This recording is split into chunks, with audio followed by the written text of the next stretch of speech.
I'm a little guy now. Do you have your phone on mute? I don't even have my phone. Well, there you go.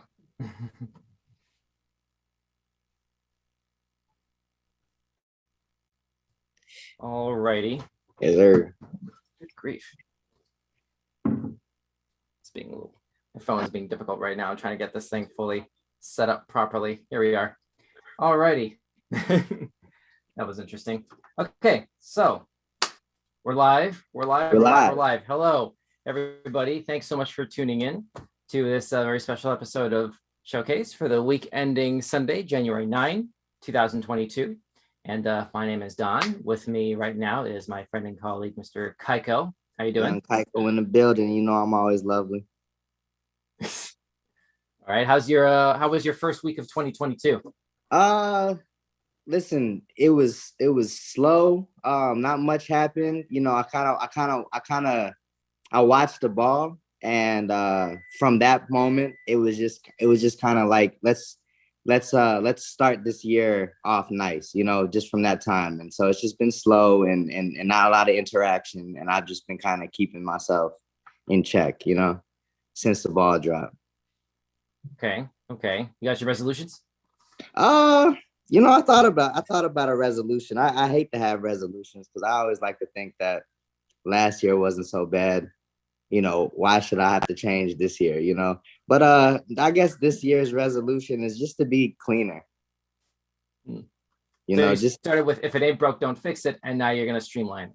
Exactly. You know, just kind of keep everything, you know, where it needs to be, organized, presentable, all that, you know. Okay, cool. Yeah. Sounds like a winning strategy. Best of luck to you.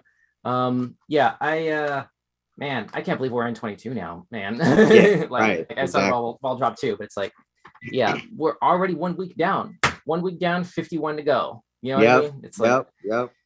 Where does the time go? And it's happening so fast. It's like, you know, we I mean, what is it? It's a 9th today or the 10th? It's a 9th. Today's the 9th. Yeah, so I'm saying, you know, 9 days already went by, and I blinked, and that happened, you know. So, you know. In that case, in the interest of moving things along, maximizing our time, we do need to get going here. So we have some weird news headlines that we're going to go ahead and talk about with the people tonight, complete with everybody's comments and reactions as we get them in the live chat feed. Y'all know how we do it. And so, one last thing before we go ahead and get started, I just want to go ahead and do a bit of housekeeping. Remind everybody that we are going to be taking a brief break from live streams after tonight. This is our last live stream for a hot minute. I announced this a little bit on Friday, but I want to go ahead and reiterate it here as well. We're going to be gone for about a month, but we're going to be back. We're looking at mid-February. We don't have a specific date in mind yet, but please make sure that you follow us on Instagram, Twitter. You know, we'll be definitely posting some more updates and announcements about the timetable of that, so we can sort of like get everybody sort of planned or primed, I should say, primed up in advance for the next set of live content. And we'll be doing little small scale stuff during that month as well anyway, but we're just gonna go ahead and take a break and sort of reset a few things before we can return to doing live streaming again. So just wanted to go ahead and have that in everybody's in the back of everybody's mind going into the night. So without any further ado, we have, as I was saying, live weird news headlines to go ahead and react to. And that's about it. Kyko, you ready to get started? Some news for 2022. I'm ready to see what's happening in the first week of this year. All right, let's go ahead and get started. First off, let's go ahead and take a look at this first item on the agenda here. We have something from OPB. New Protactile language emerges in Oregon. What? You ever heard about something like this? Nah. Well, nah. I can't say I have. A new language? Yeah, apparently. So this is, here we go. In the last 15 years, it's not often a new language emerges, but in the last 15 years, a new language was born right here in the Pacific Northwest. It's called, where is this? OPB is the website behind this. I don't see any clear indicators about where they're geographically located, but all right, Pacific Northwest, there you go. That's specific enough for now. It's called Protactile, and it was created by a group of deafblind people who prioritize touch. One of the people at the center of creating this new language is Jalika Nuccio. apologize if I'm pronouncing that name wrong. She recently moved to Monmouth, Oregon, where Western Oregon University just received a grant for $2.1 million from the U.S. Department of Education's Rehabilitation Services Administration to help train Protactile language interpreters. So, okay, this is something for people who are, I guess, they can neither see nor hear. So a new language was invented to sort of like break down that communication barrier. Kyko, what's your first reaction to this? So, first of all, I just want to say I used to date this lovely Puerto Rican chick, and she tried to teach me Spanish and never could, failed at French. I barely can speak English. So trying to find, an adaptation to this new language is just impossible. And you're talking about it's Braille and whatever deaf people use. Nah, I don't think I can run with that one. It's a great discovery. I love that they did it. Would never learn. Deaf people just use, well, at least in America, presumably, deaf people would use ASL, American Sign Language. Right. Oh, right. So that's what that would be. And then blind, yeah, like you said, Braille. But apparently this is a sort of way to circumnavigate the issue of dealing with both simultaneously. Here's an attached video clip. I'm going to see if we can play this right quick, get a little bit of information. This is a 50-minute long thing. We are not playing that whole thing, but I'm going to see if we can do like maybe the first 20, 30 seconds tops. And we'll post a link in the description later. If you would have met me prior to Protactile, I would have to say you would have a much less enjoyable interaction with me.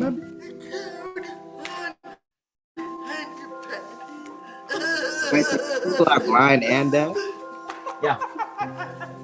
So Wow. deaf people obviously cherish American Sign Language. It is all about facial expressions. I mean, half the language is on the face. Their grammar is based on movement in airspace and articulating different hand shapes that are also difficult for us to discern. Wow. Okay, we're going to go ahead and stop this here and go back to reading the rest of it, because that's, like I said, that's a 50-minute video. We don't have that kind of time. I mean, you got enough out of those first 10 seconds, pretty much. So the original intention was not to create a language. It was simply to be in communication with each other directly. Let's see, what's her name? Sorry. The Jalika Nuccio person, who was one of the, I guess, presumably one of the creators of this, according to the story. Here's a quote. Let's see. Once we got in touch, we realized that we were happening upon some different communication practices. So we brought in some other deaf-blind people and we started interacting using those communication practices. We got a linguistic anthropologist involved. We basically created a space where everyone is deaf-blind and protactile, and asked if the world was just full of deaf-blind people, there were no hearing or sighted people on the planet, what would we do? How would we do it? End quote. That's a very fascinating question. Right. I would just sit there. I wouldn't do nothing. Well, come on, you can't just sit there. You like, I can't see what I'm doing. I can't hear what's going on. Boy, I can feel stuff. I'm gonna just sit there and touch the floor. Okay. Well, apparently this is a wonderful new thing that's been introduced now into the public consciousness, and hopefully this will be able to translate out wider into the global deafblind community in some interpretation. Because clearly, there's a market for it on some level. Yeah. And, there's one of the most important facets of human existence is our ability to communicate with each other and just be understood. Right. So this is our first major news piece for the year. And also I would argue probably one of, if not the most positive pieces, I would say. It is. It definitely is. For a while. Yeah, it's bridging the gap. You remember that girl? Yeah. You remember that girl who was doing she was doing sign language for like a whole bunch of really big companies and like, baseball games and all kind of stuff. And then they found out that she was faking the whole time. She was just up there just going like, she was just up there doing all this and everybody she was just BSing the whole time. And then they were like, wow. For years. Yeah. For years this girl was doing that. Wow, I haven't heard about that. Maybe if you can find that, like I'm gonna find it. Yeah. But anyway, let's move on. And we don't have the links to our sources in the description right now as we're streaming live. Once we end, I'll go back through and collect all the links again and put the links in the description below. If you're watching along live, like, you know what to do, like create a new browser tab or whatever, and like basic search terms, we'll probably find what we're working with right now. Apologies for the inconvenience, but that's, again, we're working on things like that to be able to help streamline our live streams to be more engaging and convenient for us to make and for y'all to watch. So Right. We'll go ahead and put a pin in that and get back to it later. Here's something I actually heard about this around New Year's. This 6th grader gave a classmate the Heimlich and saved a woman from a fire in one day. Wow. This is from National Public Radio. Holy crap. Let's take a look. So, okay, his name is Davion Johnson. He look like my nephew. Sorry? He look like my nephew. Oh, really? An 11-year-old boy from Oklahoma is being honored for his heroism after he saved a choking classmate and rescued a woman from a house fire in one day. Davion Johnson was named an honorary member of both the sheriff's office and the police force and was recognized by the Board of Education in his hometown of Muskogee, a city about 50 miles southeast of Tulsa. Muskogee County Sheriff's Office wrote on Facebook last week, quote, Davion performed the Heimlich maneuver on a classmate on December 9, and that evening helped a woman from her house that was on fire. That's a redundant quote. Thanks for that story. Let's see. Here we go. Davion performed an abdominal thrust, also known as the Heimlich, on a classmate at the 6th and 7th grade academy. Davion told the newspaper that he had learned the maneuver on YouTube and encouraged others to learn it in case of emergencies. There you go. Right. There you go. You have to be certified for this.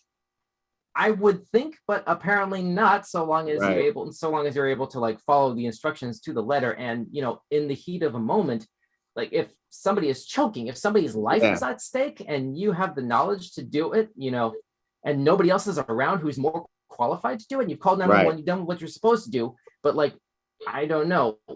I wouldn't know what else to do other than try if I have the knowledge and can do that. And there's no other faster way to save this person's life. Right.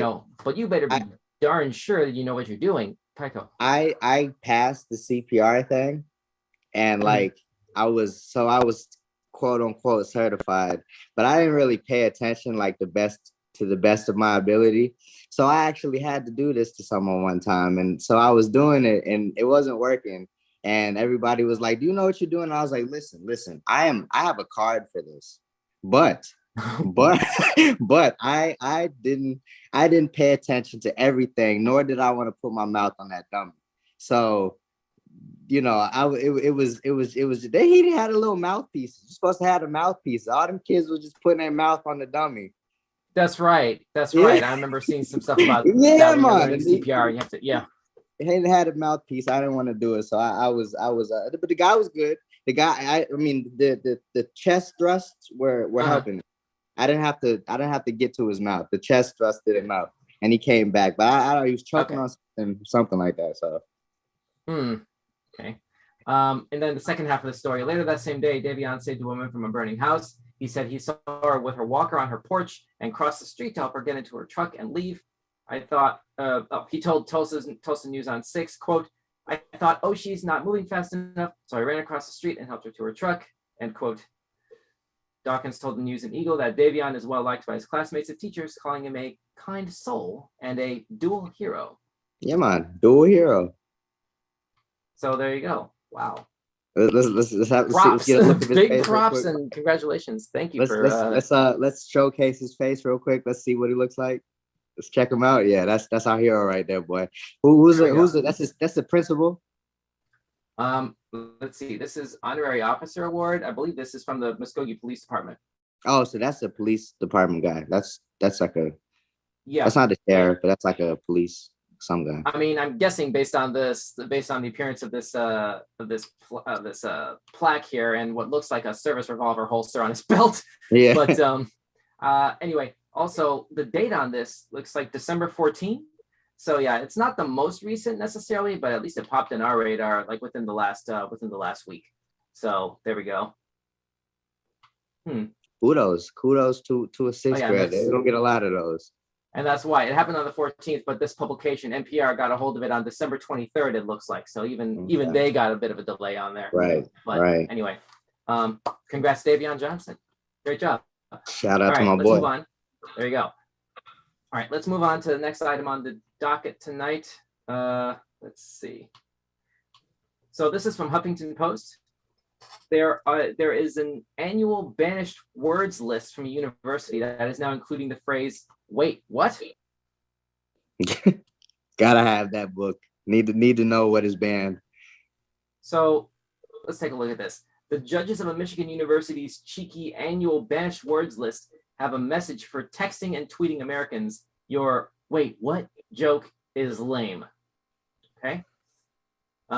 This is from Michigan, and again, this was posted by Huffington Post. Looks like on New Year's Eve. So the phrase topped Lake Superior State University in Michigan's Upper Peninsula lighthearted list of 10 winners chosen from among more than 1,250 submissions of overused, misused, and generally groan-inducing words or phrases. Wait, what? Irritated nominators who felt the phrase intended to show astonishment or disbelief is overused. The second slot went to another misused and overused phrase, "no worries." And one contributor says, quote, "If I'm not worried, I don't want anyone telling me not to worry. If I'm upset, I want to discuss being upset," end quote. So, Kyko, what's your first reaction to this? Well, wait, have you ever honestly used a "wait, what" in a regular conversation? When you hit the "wait, what," somebody said something that was so out of pocket, and you were just talking. You was just yeah. Wait, what? You know, you got like you really it's hit a double it. Take. It's Yeah. A double take. So I mean, what they say? They saying that's an outplayed joke. That's not. That's when you hit that. That's something serious. Well, to the point where it gets nominated to be added to this list of social faux pas, and then to obtain the top position on that list, that's something else. That's something else right there. And then Bob Marley said, "No worries," or he said, "Don't worry." I think you're thinking of Bobby McFerrin. "Don't worry, be happy." That was Bobby McFerrin. No, then Bob Marley said that in a song, but he. Oh, don't worry about a thing. You're right. You're right. That's okay. That's where I'm going with it. There you go. Yeah, I thought there was a little bit of a thing. Yeah, never mind. Right. Okay. I was mixing it up. So what are some text message shorthand statements that annoy you when you get them in a text?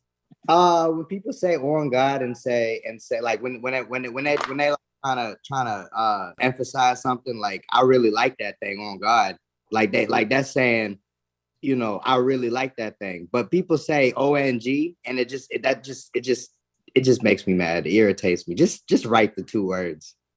I would have thought OG would have been a better shorthand for that. But right. Then people know that to mean original gangsta. I think. Right. So you got to put the "on," and then people say at. They say AF to mean as F word. yeah. But they say ASF, and I'm just like, just expletive. Yeah, and I'll be like, why you put the S? What's the point? There's no other. Yeah, that's. See, that annoys me is when you have an abbreviation, you have an acronym that part of the acronym is one of the words entirely spelled out. It's gotta be stopped. It's gotta be unless you have a situation where like a middle word in the phrase that's being abbreviated is literally the letter A, like right, as whatever it is. Yeah. So you would put the A in there where A sort of doubles as its own word. It's not really standing for anything. But, oh man. Yeah, they gotta kill these things. And then I don't know, this isn't an acronym, but I'm just on this. The word toxic needs to be removed from the English language as a word to describe somebody who is how can I say, somebody who is bad in a relationship. I guess they need to stop using that to describe people who are bad in relationships. Have you ever heard somebody call somebody toxic? Yes, I have actually. It's annoying. It needs to stop. 2022 is a new year. We need to end it. And I'm I mean, saying what kind of Rick Sanchez term is that to throw around as an adjective to describe someone? it's annoying. We've been saying this since 2016. It needs to end. Yeah. All right, let's move on. Next item on the docket, we have a thieving coconut crab snips through golfer's club on Christmas Island. Ouch. Let's dig into that. Let's see here. This is from UPI. It was posted on the 3rd, so a little bit more recent there. A member of a golfing party on Australia's Christmas Island captured video when a massive coconut crab attempted to steal a golf club and ended up chopping through the shaft with its claws. Paul Bunner, B-U-H-N-E-R, I'm not sure how to pronounce that, Bunner, said he was out on a Friday golf outing with friends, but he wasn't playing due to a shoulder injury. He told news.com.au, quote, "Friday golf is a religion on the island. Even if you can't play, you go out and support the boys and have a beer, and that's basically what I was doing," end quote. I'm trying to see. It's not loading the video here, unfortunately. Yeah, it's saying this page has been blocked by Microsoft. I don't know what that is with this window, unfortunately. But when we post the link in the description below to this thing, you can check out the clip for yourself. Apparently, they did include the video in here as well. When he says snipe, what does he mean by snipe? He sniped him. The headline says he sniped him. The crab sniped the guy. Oh, okay. Snips. Oh, okay. You know, all right, yeah. I was like, these crabs shooting things now? Oh. No, that is not what that is, fortunately. Bunner captured video when a large coconut crab, also known as a robber crab due to the species' penchant for thievery, climbed onto a friend's bag and took hold of a club. The footage was posted to YouTube by Bunner's wife. The man attempted to wrest the club free from the crab's grip, but the crustacean ended up using its claws to cut right through the club's shaft. The crab left the broken club behind, but but scuttled off with a club cover. And Bunner said the crab may have been attracted by old food in his friend's bag. So there was the lure. And now we know what happened next. So there you go. You ever golf? Have you ever played golf? I've never played like full on golf. I mean, I've had my days with putt now, but I've never I've never you don't have a top golf down there where you are? No, I don't think so. We have Mount Asia. You know what that is? Never heard Mount Asia? That's like a go-kart and putt golf place and an arcade. Hey man, I was good at putt now. You know, I used to beat everybody at putt. And then on the 18th hole, you're not supposed to play the 18th hole because the 18th hole take your ball away. So if you just play up until 17, you can play again on the other stage. You know what I'm saying? Life hacks for Mount Asia or any putt. You know, don't play the 18th hole. You know, I actually played a little bit of regular golf when I was a teenager. It was only for like maybe a summer, I think, like 1 or 2 summers, and then I never really picked it up again after that. If I dig, I could probably still find my original clubs, but I haven't used them in like 20 years. Right, man. I would love to play some golf though. Like, I mean, I would love to go get me a $500 set of clubs and go out there with the golf cart and Tiger Woods me some balls. Yeah, man. Careful dropping his name like that. You know. That's the only guy I know who do it right. Well, I mean, there's also Vijay Singh. There's also Rory McIlroy. There's a couple others. What's his name? Named Jerry. I looked up who was the best golf player, and it's a guy who starts with a J. I think. He's better than. But Tiger Woods number 2. Okay, the golfers' names that I know, I only know those couple other names because they were cover athletes of EA Sports' golf games many years ago. Right. Basically, like they had during the apex of the when the Tiger Woods controversies were coming out, they swapped him out for Vijay Singh, and then the last iteration of the PGA simulators that EA put out, they had Rory McIlroy as the named athlete on the cover. No, that's the guy. So, I think that's the guy I'm talking about. Vijay Singh. No, the second guy. McIlroy, yeah. Yeah. I think that's what I'm talking about. I thought it was a J. I thought his name was Jerry. No. All right, let's move on. So here we go. Incredible Hulk comic book auction smashes record at $490,000. Oh boy. Check it out. Yeah, man. Throw it up there. Okay. Need to know what the Hulk. So we were just talking about the Hulk the other day. My dad was asking me what Marvel character, what Avengers do you not care about? And I was like, I don't really care too much about Captain America out of all of them, and I don't care about the Hulk. But then I had to stop myself. I was like, I like the Hulk. Hulk is good. Yeah, but you know my my man is Spider-Man all day. Naturally. All right. I guess you saw No Way Home already. I haven't seen it. I ain't going to the theaters for it. I'm no, waiting. you just. Oh yeah, you're waiting for it to come on demand. All right. Yeah, all right. I have to. All right. You know? Well, geez, man. I don't know how you're avoiding spoilers online. That's props to you, man, for like the I just don't get online. Exactly. That's all you can do. Exactly. All right, so here we go. This is from UPI, first published January 4. A rare copy of Marvel Comics, The Incredible Hulk #1, smashed the world record. Here we go. ComicConnect.com. ComicConnect.com, which handled the sale, said the comic book, which was sold to an anonymous buyer, is a rare object for collectors. The auctioned comic is made all the more rare by its 9.0 very fine / near mint quality grading. ComicConnect.com Chief Operating Officer Vincent Zerzulo said in the company's announcement, quote, highly graded copies of Hulk #1 are notoriously hard to find due to the cheap paper used and the smudging of the gray color on the front cover. That's a really big, important detail. The second part of what he said, the gray color, mainly because in the beginning, you'll notice the way that the character was originally designed, his skin was gray and not green. So that's a lot of gray ink that would have been used to make that image. And that's apparently a really big determining factor in the long-term viability of this item. So what are your thoughts, Kyko? That thing, man. I mean, I'm over here thinking about, this makes me think about the Pokemon cards that I've been looking at that, are like $40,000 for a mint condition Charizard. And I'm just understanding more about grading stuff and all kind of stuff. And it's just like, I can see how this is the first one, right? This is number one. This is Hulk #1. Yeah. Wow. This is like, this was before everything. This was before movies and everything. Well, there were some other characters that came into existence before this. No, I don't mean he's the first superhero. I just mean this is like how the Hulk started. And it's just amazing. The origins of, right. Yeah, right. $500,000. I would feel like it would be worth more than that though. For, a mint copy of it. It's probably in a piece of glass and all kind of stuff. So I would think. I would be surprised if not. Zerzulo said there are only 7 copies of the same issue known to exist with higher ratings, and it is extremely rare to find one offered for sale.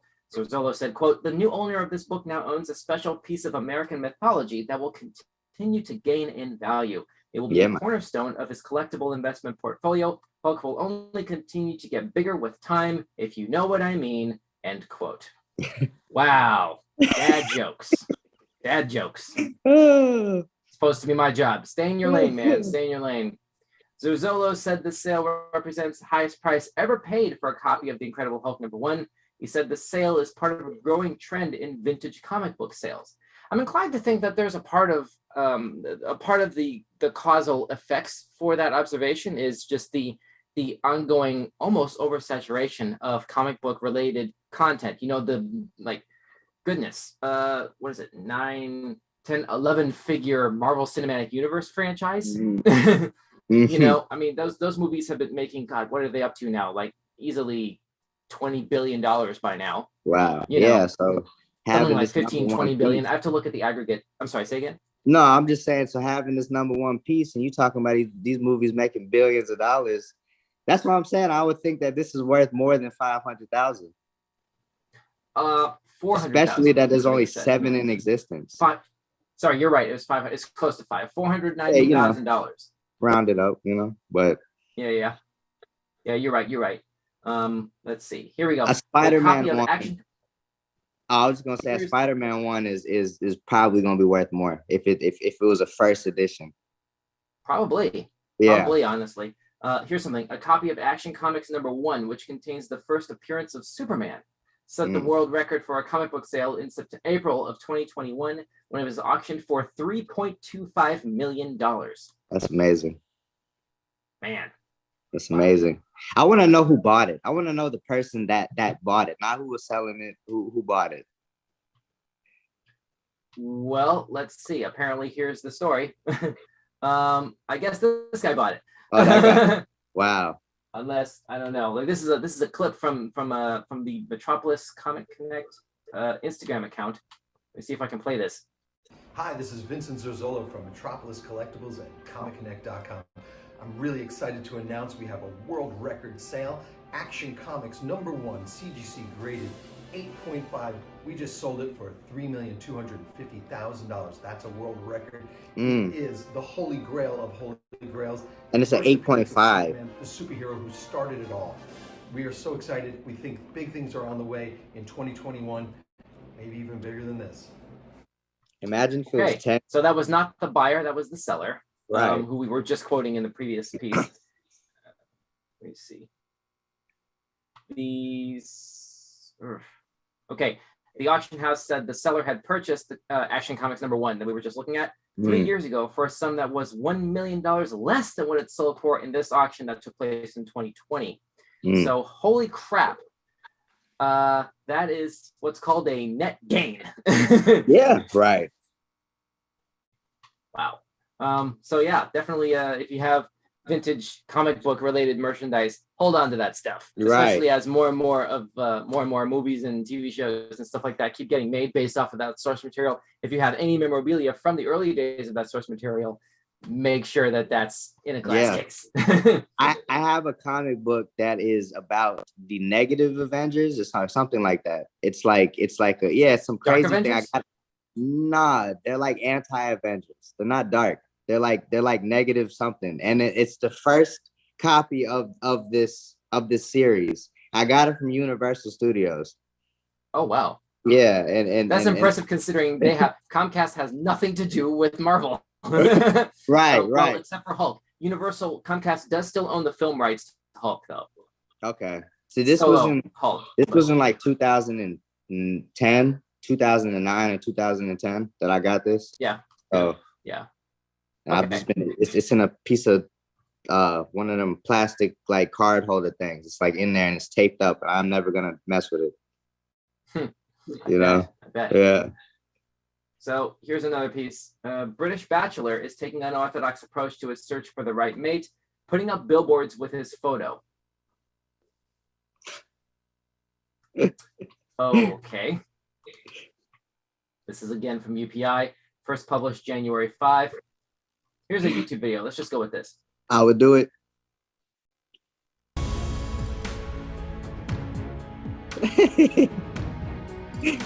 अगर आपको लगता है कि आपने जीवन में सच्चे प्यार की तलाश में सब कुछ कर लिया है, I don't see. Whoops. Hang on a second. Sorry. तो भाई there's no subtitles on that, and I was hoping that video would be in English. That's okay.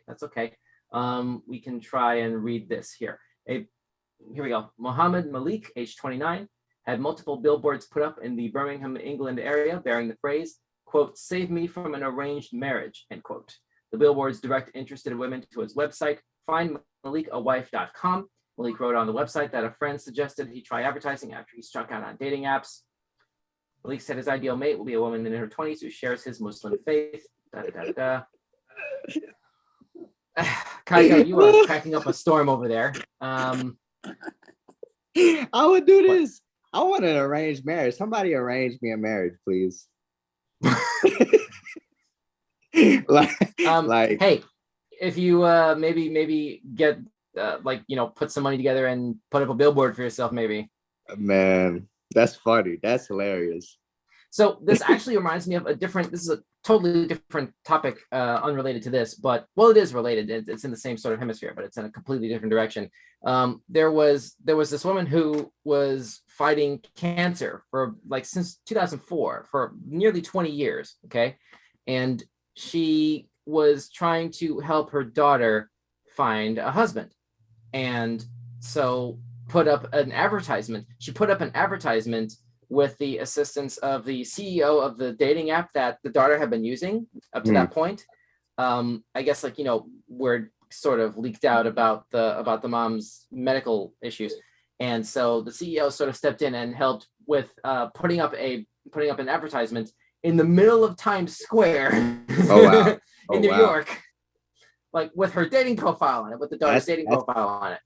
That's money right there, boy. To get in Times Square. Oh man. Yeah. Hey, that's like, hilarious. It's holy crap. Like imagine getting out of your Uber or whatever, right in the middle of like whatever is your closest major city. You get out and then you look up and you see a gigantic billboard with your entire dating profile on it. Yeah, man. Oh man, that'd be the worst day of my life. But wouldn't you be getting like far more attention for that, far more responses for that? You'd have to filter out a lot, but I filter out a lot, but it's the thing. It's like if I put my dating profile on Times Square, ain't nobody gonna hit me up, and that's just the saddest thing about it. Times Square didn't do nothing for me. Well, it depends on location. Location. Yes, sir. Man. Know? But now, why would the girl need to put her dating profile on? The girls don't need to have all this. I mean, apparently some women do have issues finding a match on dating profiles, just like guys. She must have not been cute. That's what it is. I don't know, but apparently that worked itself out. So I don't know. I don't have any more things that I can conclude from that piece of information that I can recall and safely like put here. But anyway, let's move on. This is again from UPI. Family cat accidentally donated to thrift store with old recliner. So the cat was sleeping or like hiding in the chair and stayed in the chair or was stuck in the chair as it was being donated. No, they knew that cat was in that chair. The cat was really quiet. Right. Like, hey, where's Garfield? Where's no, I don't know. Even this lasagna is getting cold. Here we go. All right, here's another YouTube video. Let's take a look.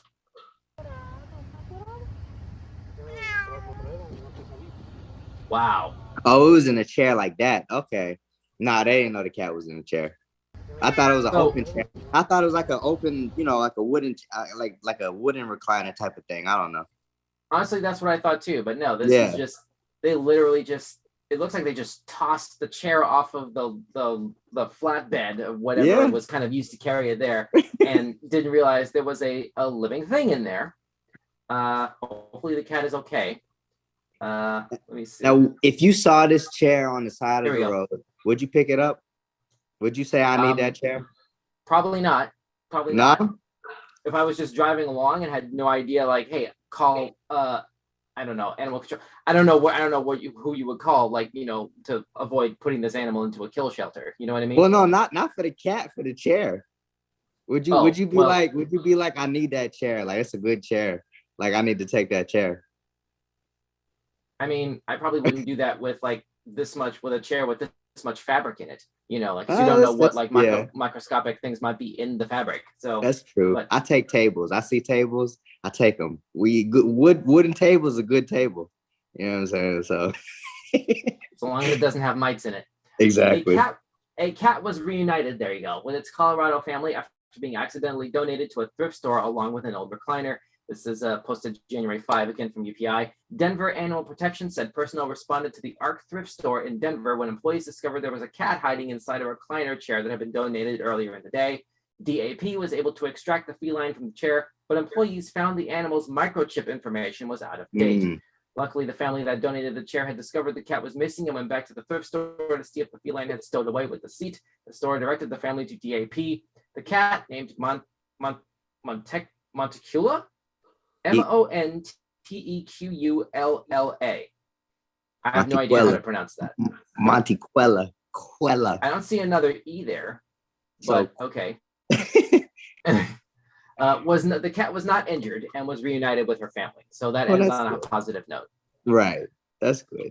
Yeah. I would have kept the cat and the seat. I'd have been like, yep, got me a new pet, got me a new seat, only paid about $8 for this. I'm good. But the pet was there unintentionally. Like the owners would have no idea where where the family pet went to. Yeah, man. You know? Yeah, man. And I put on the telephone poles. Found your cat. Come get it. Call 555-3216. Exactly.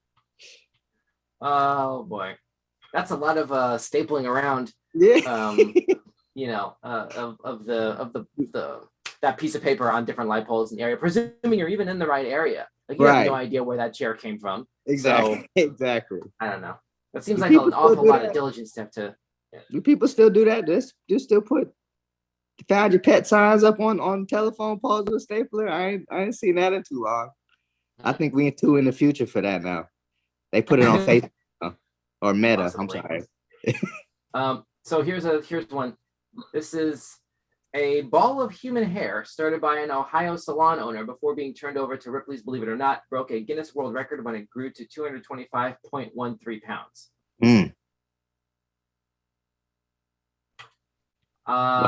That's kind of gross. Click into this, or do Let's we check it out? It's gross, but I think it needs to be checked. Really? Well, apologies to anybody who's eating dinner right now. Hey man, Guinness World Records, you know, they got some good stuff. They got some, you know, that's some nice source to look at stuff. That's gross. Look at it. That is boy, that look like my shower. I got more spiritual as I've aged and kind of wanted to leave some kind of legacy when I'm gone. And it hit me, you know, I'm gonna build a giant hairball. Why though? But it actually has changed my life. Why you said that? Look at him. This is Blocker Studio in Cambridge, Ohio, owned and run by hairstylist Steve Warden, inspired by his son. When people donate to it. Sorry, hang on. Yeah, I felt like if I died now. Skipping ahead. Studio in Cambridge, Ohio, owned and run by hairstylist Steve Warden, inspired by his son, he set about creating a giant. And he's like, Dad, I think you should take all the hair and build a giant hairball and get in the book. Because look, they've got rubber band balls and they've got yarn balls. So I took a corner of my salon and I built a hole into the side of the wall and into the basement, made a chute, started saving the hair, started building it in the basement. Its name, Haas. I'm like, his human DNA. Has a name. Haas. First time he asked me to have a picture with it, I said, no, I don't think so. It wasn't long before the hairball had attracted the attention of Ripley's Believe It or Not and the national press. I was super, super happy. I felt like if I died now, I have left something that my great-grandkids are going to be able to pull up. Yeah. It was possibly going to go into a museum. Right. I thought it was pretty much going to end there. But an invite to Comic-Con Orlando saw the hairball snowball. And put a little note up, donate a piece of your hair and be a part of the Ripley's display forever. No big deal. And it just became a thing. It just kind of blew up. People like the interaction. I know. Ooh, I like it. Wow. When people donate to it, they just feel empowered. They feel like they're a part of something else. And they're using it in these events. It's still growing. And I think that's one of the most fascinating and cool. Okay. I would donate. I would definitely donate. That was going to be my next question. Would you? Oh yeah, nah, but I donate some of my armpit hair. They would never know. I think they're going for like head hair or facial hair. I think, given what they're showing in this video here, I don't think they would take armpit hair or like hair from other places. Right, but I don't think they would do that. I would give him my hair. I'll give him a piece. Okay. The boy cut his dread off and gave it to this rapper, and the rapper was like, "That's kind of nasty, but I'll take it. I'll allow him to do that." Why? What did he do with it? He I don't know what he did with it. He just when he took it, he just looked at it. He was like, he didn't want it. He didn't want it. The guy said, "I'm gonna cut the longest dread off and give it to you." I was like, "This guy crazy." Watch this guy like roll it up and try to like start his own ball after having been inspired by this. Exactly. Well, I donate every couple of months. You know what I'm saying? Cut off about 3 inches every couple of months. You know, just to trim it up, and then you know, it goes to a good place. It don't just get thrown in the trash or in my drain. I mean, I don't think I would donate to something like this. More power to you, but I don't think I would do that with this. Hey, This man. is like, this is extra to me. But anyway, Yeah, man. That's nasty. So it's everybody's different people hair. It's everybody different. It's everybody hair. That's it. Yeah. Probably smell like just different people.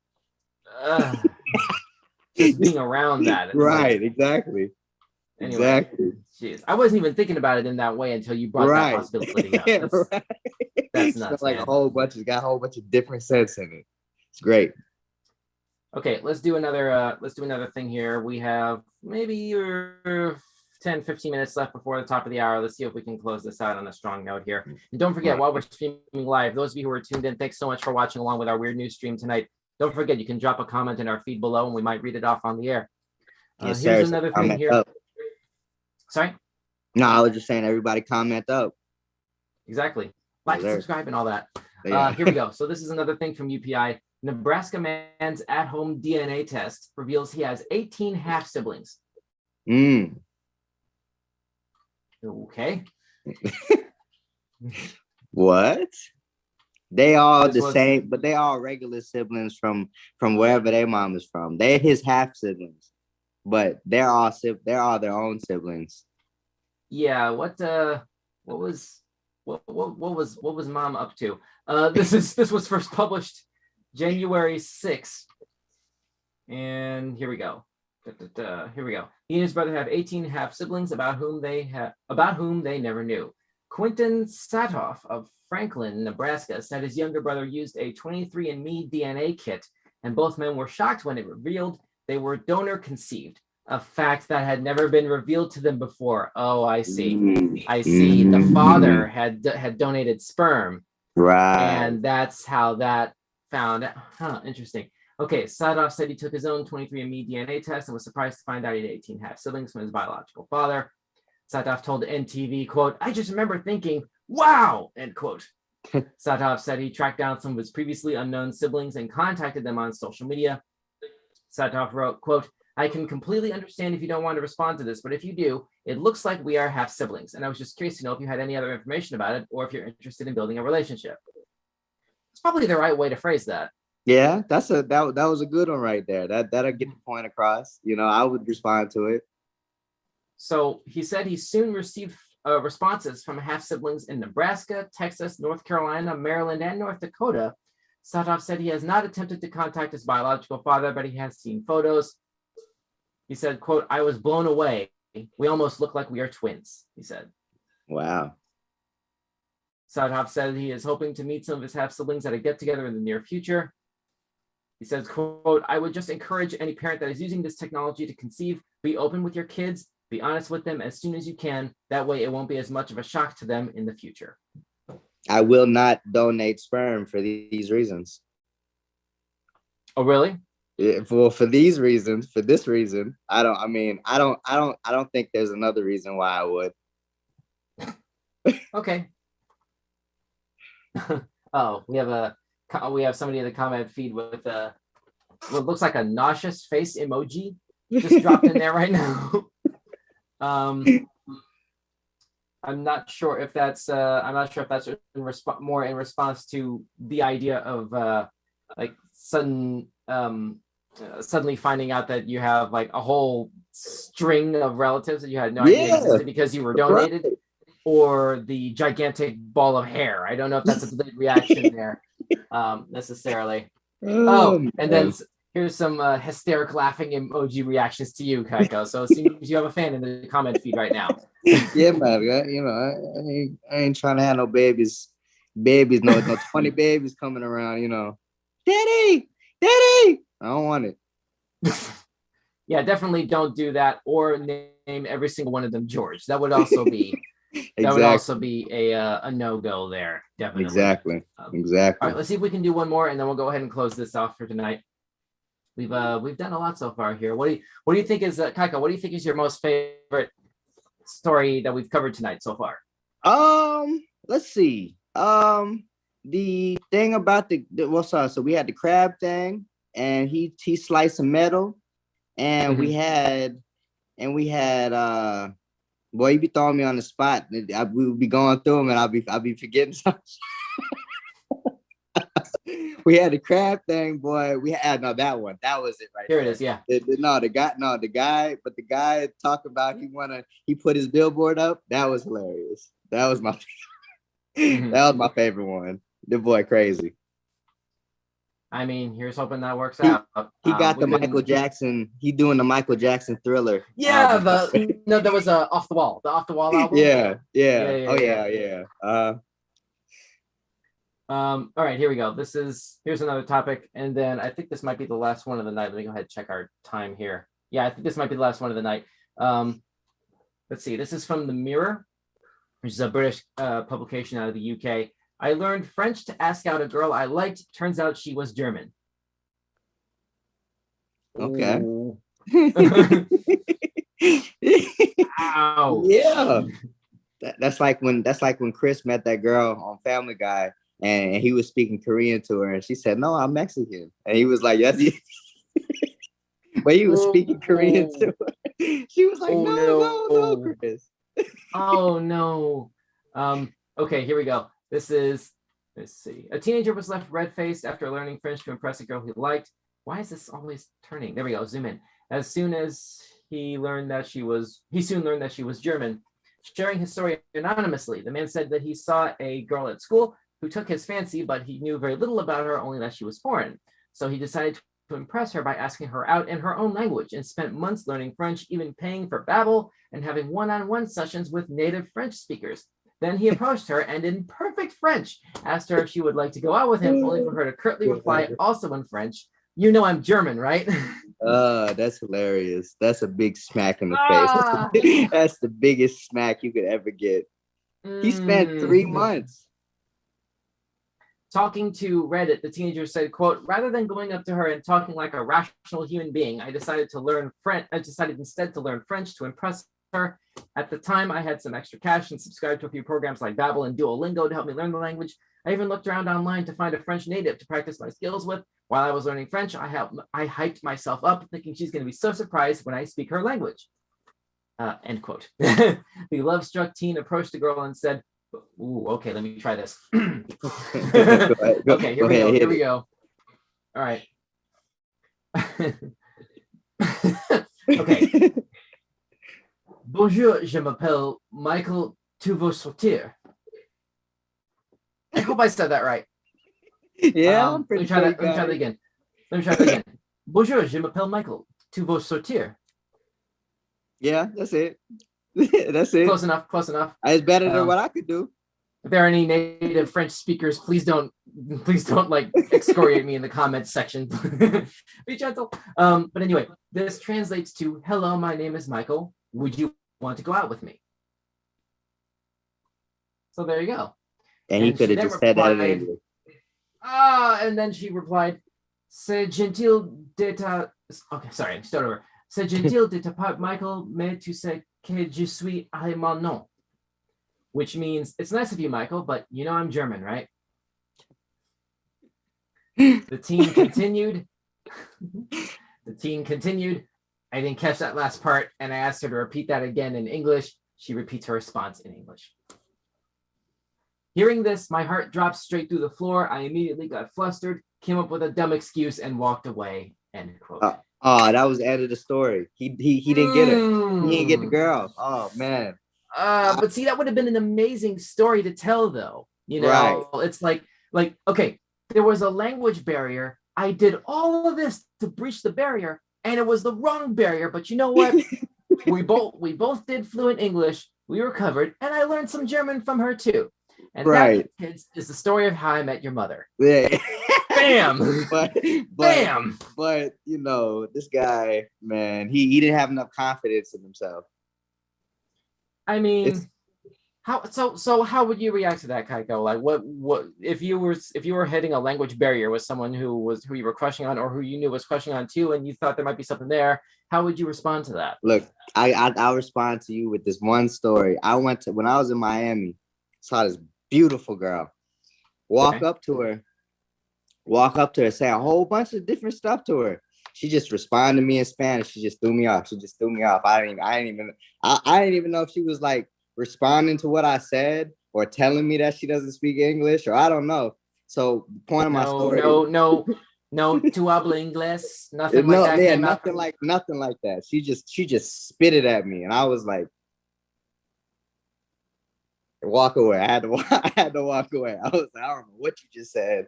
I can't. And at that point, I was just like, I can't talk to none of these girls that are out here right now. So the moral of the story is, you asking me what would I do in that situation? I just wouldn't. I mean, you miss 100% of the shots you don't take. I took the shot. I missed the shot, airballed that shot completely. She was mad. She was like hostile about it. Like she was really telling it to me. Whatever she was telling me, she was telling me.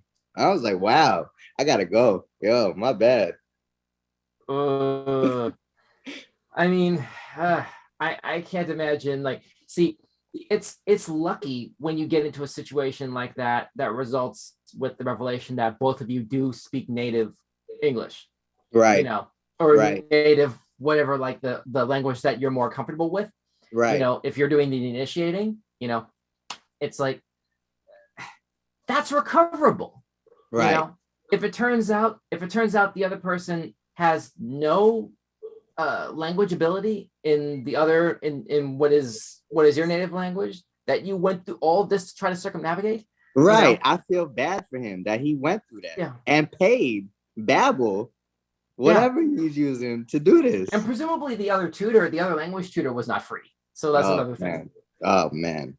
Now I just had a surprise reaction, and nobody knows why I just had that surprise reaction. I have another piece of news that I'm about to bring in here. My mom just texted me something that's crazy that we need to talk about, and I'm gonna bring it up after we do our next news. Or do you want me to tell you now? Is this is this safe for public consumption? Yeah, wait for the stream definitely. Yeah, definitely. So check this out. Just now, Mr. Bob Saget has passed away. What? Yeah, I know. 2022. That's your news for 2022. My God. Mr. Bob Saget is dead. They found him in his hotel room, dead. My mom just texted me that. So this just happened. Oh my God. And I had a surprise. How does this weekend? Nobody saw that. Weekend? No. Wait. This year started. Actually, excuse me. 2021 ended with losing Betty White. This weekend started with the loss of Sidney Poitier, and now you're telling me Bob Saget just died? Bob Saget, boy, the boy dead, man. Oh God. Oh my God. Yep. I'm looking at this on Google right now. The man go dead. Wow. Yeah, this is. I'm looking at trade reports, and E! News, Entertainment Tonight, Variety, Fox 35 Orlando, NBC News. Everybody's covering this right now. Bob Saget, age 65, found dead in a Florida hotel room. And I just had to say that because that's so relevant as to what we're doing and to what's, what I'm saying. He was the narrator, future Ted from How I Met Your Mother. Yeah. So it's crazy. And I wanted to say that before, it started flooding in. That's what's going on. Boy, that's crazy. Oh my God. This is okay. 2022 needs to calm down. Yeah, man. This is not cool. We're 9 days in. I mean, in the last 10 days, we've lost Betty White, Sidney Poitier, and now Bob Saget. Mm-hmm. I mean, all those people were alive 2 weeks ago. Death come to everybody. It's surprising because you've watched these people live and you see the different things they do with themselves and how old they are and blah blah blah. But it's like death come to everybody.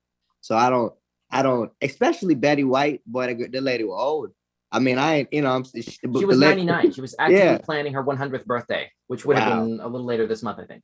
That's sad though. She didn't make it. You know, she didn't make it to her, you know, to her milestone. That's sad. Yeah. You know. But you know, a lot of people are still going to be celebrating anyway. You're right. Yeah. So like, because that's the kind of impact that she had for literally decades and decades and decades. Like we can only dream of having the level of cultural impact, the level of success that Betty White had in life, the level of cultural impact and resonance that Mr. Poitier had in life. Mm-hmm.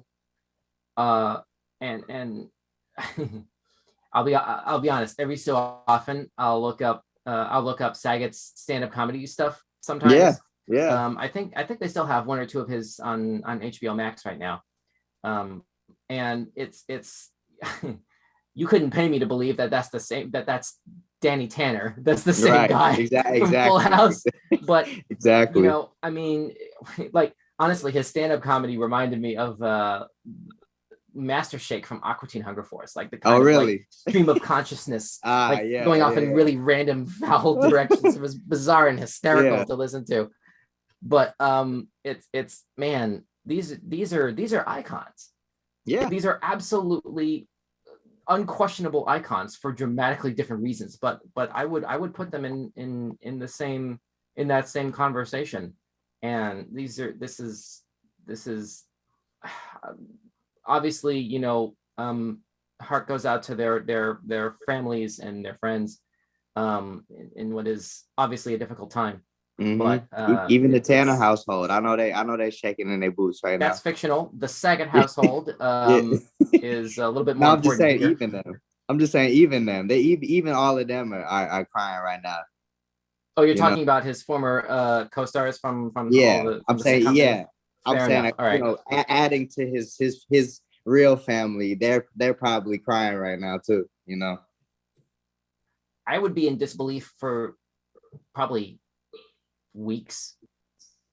Yeah. If I was in that inner circle, you know, like it's like you want to make a positive impact on the world, and you want to be remembered, and when you go, and you want, or at least I'll speak for myself, I would want my last moments to be, you know, comfortable and surrounded by my loved ones. Right. You know, exactly. In the twilight December of my days. You know what I mean? Like that's it's like, okay, you did good. We got it from here. You know, like Paltrow's last line to Iron Man in Avengers Endgame, right? You can rest now. Yeah. You can rest now. Like exactly. That's how you want to go. Yeah, exactly. And this has been an unbelievable first 10 days. And oh boy. The Olsen twins don't even know it happened. I said the Olsen twins don't even know it happened. They don't even know how to use a computer anymore. I wouldn't say that. I mean, somebody in their circle probably would have passed it along by now. Surely. I'm just talking mess about the Olsen twins. I love them. Oh, okay. Because their sister Elizabeth will totally mess with your mind if you don't, be careful there. Anyway, exactly. Because she's Scarlet Witch in the Marvel. Right. Anyway, moving on. So yeah, back to serious notes. Back to seriousness.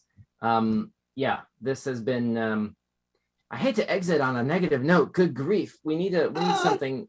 We need something else here. Can we exit on a different story? Do we have time for that? Yeah. Let's get a story in. You know, let's drive away from it. You know, we RIP. That's all we can say. That's our last comment to that. Definitely, absolutely. Rest in peace to Bob Saget and Sidney Poitier, and obviously we're still reeling from Betty White, but hopefully, you know, their families and friends are going to be okay during this time, right? And moving forward.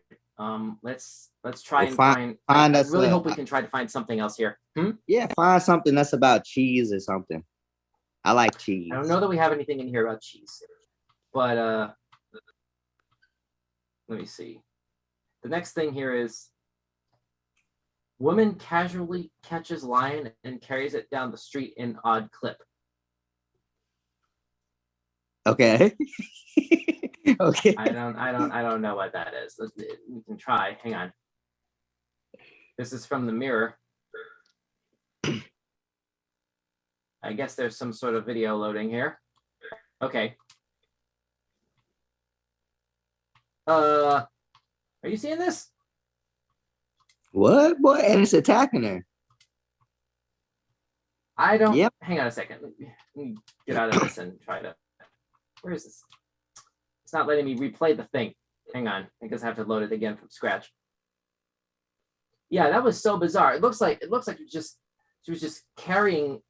Here we go. That is bizarre. Like that.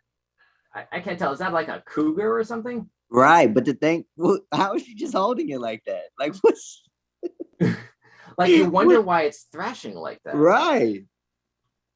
Let's see. This bizarre clip shows a woman casually catching a lion and carrying it down the street after she found it wandering around a busy city. The big cat escaped from a private residence, and although it is still young, it still looks pretty massive from the photos, and wrestling it wouldn't be for the faint-hearted. But that didn't stop this woman in Kuwait, who pounced on the lion as soon as she saw it, and soon had it by the scruff of the neck. According to Arab Times, the lion was the pet of a local resident and escaped onto the street in the Sabahia area of Kuwait City. I apologize if I'm pronouncing that city incorrectly, but it's in Kuwait City.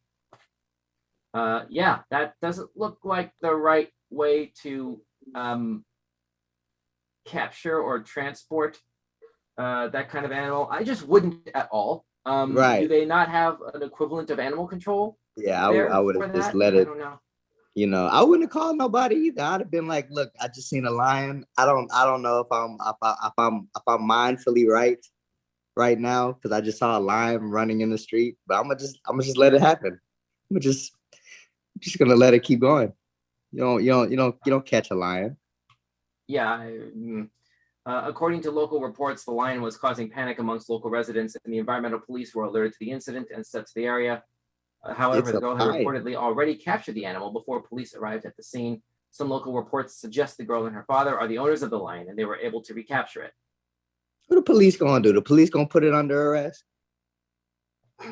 I don't know. This is not the first time a lion has been on the loose in Kuwait City, as a similar incident occurred in 2013. Instead of a young girl capturing the cat, the lion was instead lured into the back of a police car after it was spotted by a passerby, according to Reuters. Photos were taken of the animal in the back seat of the police car.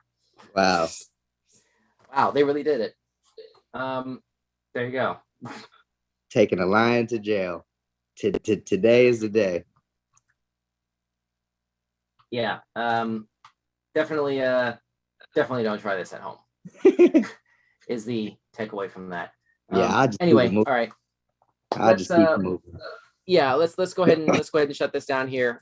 We've hit about the 1 hour mark here. We maybe have 1 hour mark. Here, but yeah, we're a little bit over time, but that's okay. We got interrupted a little bit midstream by some rather sudden and tragic news. But yeah, man, what a weekend this has been. Mm-hmm. I don't know, but anyway, I'm trying not to exit on a negative note. I don't want to like rehash that. We already sort of said our piece on that.